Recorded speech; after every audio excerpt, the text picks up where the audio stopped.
justement, il y a une très forte méconnaissance du rôle des galeries et cette idée que l'artiste, via son réseau enfin les réseaux sociaux, peut toucher un public, et cetera.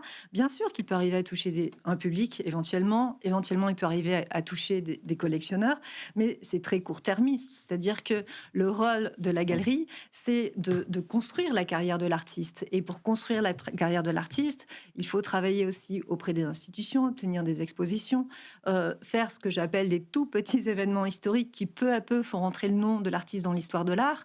Et l'artiste n'est pas capable de faire ça via les réseaux sociaux. Il arrivera peut-être à toucher, dans le meilleur des cas, un collectionneur, mais c'est tout.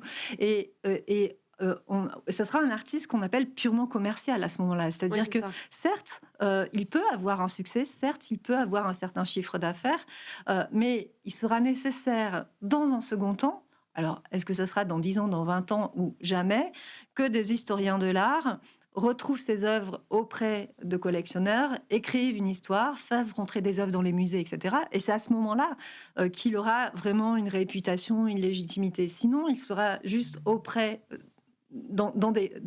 chez des particuliers, et ce sera un artiste, entre guillemets, commercial. C'est-à-dire Ça se réduit à une transaction, en fait, finalement. Exactement, exactement. Et le rôle de la galerie, c'est d'avoir quelque chose un peu plus, je ne sais pas si c'est le terme, d'éditorial, mais d'accompagner sa carrière auprès des institutions, de faire des écrits, des publications qui travaillent à cette reconnaissance-là.